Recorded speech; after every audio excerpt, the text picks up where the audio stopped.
Hi all, നമുക്ക് orange peel powder ഉണ്ടാക്കി നോക്കിയാലോ. അപ്പോൾ ഓറഞ്ചിൻ്റെ തൊലി നന്നായിട്ടൊന്ന് കഴുകിയെടുക്കുക. എന്നിട്ട് വെയിലത്ത് വെച്ചിട്ട് ഏകദേശം ഒരു 6-7 ദിവസം ഞാൻ ഉണക്കിയെടുത്തിട്ടുണ്ടായിരുന്നേ. നമ്മൾ ഒടിച്ച് നോക്കുമ്പോൾ ഇതുപോലൊന്ന് സൗണ്ട് കേൾക്കണം കേട്ടോ. അപ്പോൾ നന്നായിട്ടങ്ങ് പൊടിഞ്ഞ് വരും. അപ്പോഴത്തേക്കും ഉണങ്ങിയെടുത്തിട്ടുള്ള നമ്മുടെ ഓറഞ്ചിൻ്റെ തൊലി നമുക്ക് മിക്സിയുടെ ജാറിലേക്ക് ഇട്ട് കൊടുക്കാം.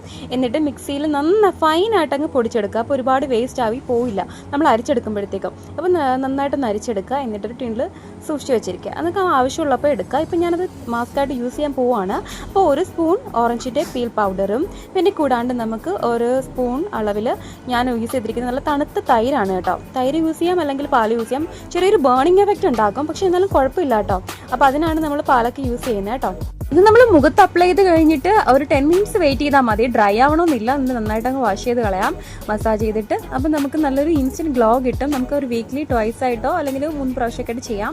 നല്ലതാണ്, നല്ല എഫക്റ്റ് കിട്ടും കേട്ടോ. അപ്പോൾ okay, bye tata, see you later.